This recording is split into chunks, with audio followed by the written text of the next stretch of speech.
justice, believers in peace, freedom, and the American way. Thom Hartmann here with you. Well, hey, how about this? You know, the president comes out with a budget, and Paul Ryan and the Republicans, they all come out with their proposal, and yeah, it's hey, they want to raise the minimum wage by $2 an hour, take it back to where it was in the 1960s. Oh, they didn't? Well, wait a minute. I thought Paul Ryan said that he was going to do that because it might help bring the president to the table and make it by. Oh, he didn't say that? Oh, I'm sorry. Well, the Republicans say that they want to lower the retirement age from 67, now it is pretty much for all practical purposes, down to 65, and maybe even down to 60. It would tighten up the labor market. It would actually increase wages, increase tax collections. It would probably pay for it. Oh, they don't want to do that? The Republicans don't want to meet the president halfway. They don't want to. But I thought that they would bring him to the table. You know, eventually they're going to have the White House. They should get this stuff out, get ready, meet him in the middle. They said I should do what? Okay, never mind. You can't say that on the radio. So I understand that the Republicans are in support, in response, in a bipartisan effort, in support of Nancy Pelosi's proposal from 4 years ago. It actually passed the House of Representatives to do away with the tax cuts and the tax breaks for big corporations to send our jobs overseas and replace them with tax breaks and tax cuts for companies that bring our jobs back home, because after all, we should have more people working here at home. And the Republicans thought this was a great place to start in a compromise with the Oh, they didn't? No. Okay. Well, how about that rumor that's out there that Mitch McConnell and Eric Cantor and John Boehner, that they're willing to do away with the oil depletion allowance and the special bonuses that for over 100 years the oil industry's gotten, so they don't have to pay taxes and so they can be billionaire. They're not going to do that? No. Okay. President Obama, if I may address you directly, sir, you were a child when it happened, so it's probably not surprising that you don't know about it, and probably most of your staff doesn't, because they were probably children too. I was in my 20s. But I want to make sure that you do know this, because if what I'm hearing about this budget, I've read it, you have put your foot into a trap that was laid for you before you even graduated from high school. Back in the 1970s, after Richard Nixon went down in flames, and with him the entire Republican Party, I remember my dad running around going, "This is it, the Republicans are doomed." A Republican strategist by the name of Jude Wanniski had an inspiration.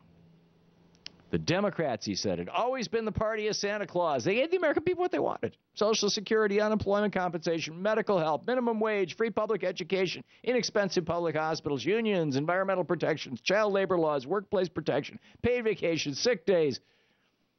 Meanwhile, the Republicans had always been the party of Scrooge. They'd said no to every one of those things over and over and over again. And the American people knew it, which is why the Republicans did not control the House of Representatives for over 40 years in my lifetime. And a Democrat who was really good at playing Santa Claus, and this was slightly before my lifetime. He died before I was born, but, you hear the stories.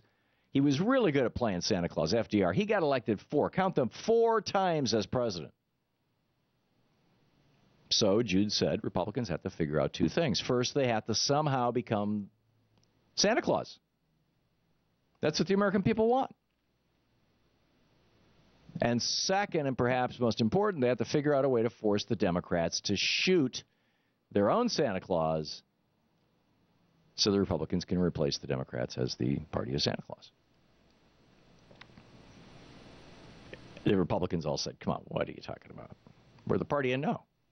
No, Jude says, this is going to be simple. Just cut taxes. and then borrow and spend lots and lots of money. Millions, billions, trillions. Everybody loves tax cuts. The average person wouldn't realize you're only giving them, $50 a year in tax cuts, even though you're giving the millionaires and billionaires hundreds of thousands or millions. They don't know. All they know is they got $50 more in their paycheck. It's a tax cut, right? Santa Claus Republicans. And on the spending side, come up with a lot of things you can spend a lot of money on fast. It'll stimulate the economy. More Santa. Star Wars, Medicare Part D, wars in Afghanistan and Iraq. But wait, said some Republicans. If we do that, we're going to end up with huge budget deficits. That's the genius of it, Jude said. If Republicans can run up huge budget deficits, they can then, when a Democrat becomes president, force him to shoot the Democratic Santa by cutting their own programs. And, of course, the biggest of the Santa programs is Social Security. Republicans laughed at Jude back in the 70s. No Democratic president would ever cut Social Security, they said. First off, it's separate from the rest of the budget, so cutting it won't help the budget. And second, it's the Democrats' ultimate Santa Claus badge of honor. Ah, said Jude, if you make the deficits big enough, and if you yell loud enough and long enough, and you pay off a bunch of shills, especially old ex-Democrats like, maybe Erskine Bowles, some other fool like that, some sucker of a Democratic president will someday come along and cut Social Security. When Jude Boninsky published this back in the 1970s, everybody, including my dad, thought it was bat guano crazy. Everybody except Ronald Reagan, who put the policy into practice. And sure enough, he borrowed trillions. He spent it like a drunken sailor. He created the appearance of good times, just like you or I could if we had a credit card with $1 million line of credit on it that we'd never have to pay off. And they created a huge deficit, the biggest in the history of America. So when Clinton came in, immediately, hey, Jude Winiski 101, start shooting Santa Claus. Come on, Clinton, take out Social Security. But Clinton was too smart for him. Instead of taking out Social Security, he just cut funds to poor people. Nobody noticed. Nobody gives a rat's patootie about poor people. He ended welfare as we know it. But there was no way that Clinton was going to fall into Jude's trap. Bush W. came along next. He went back to Jude's playbook. Borrow and spend trillions. Drugs for Medicare. The government can't even negotiate discounts in the drug companies. Wars. Forget about fighting wars with a cheap soldier making $20,000 a year. Hire a contractor from Halliburton or Blackwater and pay him $1 million per person per year. After all, these companies are owned by investment companies like the Carlyle Group that the Bush family buddies and Poppy invested in. Huge deficits, not a single word about it. Instead, what did Bush say to us? Remember 9/11? What did Bush say to us? Go shopping! Then came Obama. Again, the Republicans who had held Jude's flame rolled out their demands. Democrats must shoot Santa Claus, particularly the biggest Democratic Santa of all, Social Security. Most of the Democrats laughed at them. 4 years we laughed at them. That's stupid. Social Security doesn't even add to the budget deficit. In fact, it has a $2.7 trillion surplus. Cut it anyway, demanded the Republicans and their shills like Erskine Bowles, knowing that if they could get the Democrats to shoot their biggest Santa, then over 80 years of people's faith in the Democratic Party would be lost. It's a high-stakes game. So now, President Obama, we hear that you're talking about shooting Santa Claus. If you do, you'll be the first Democratic president to ever do it, and you may destroy the Democratic Party. I know you love Doris Kearns Goodwin, the movie Lincoln, with all that talk about compromise. It's a very different kind of compromise in a very different time with very different men. And personally, I think Doris put a hell of a lot too much emphasis on compromise. It was a nice story, but Lincoln took names and kicked ass. He was the great fighter, not the great compromise.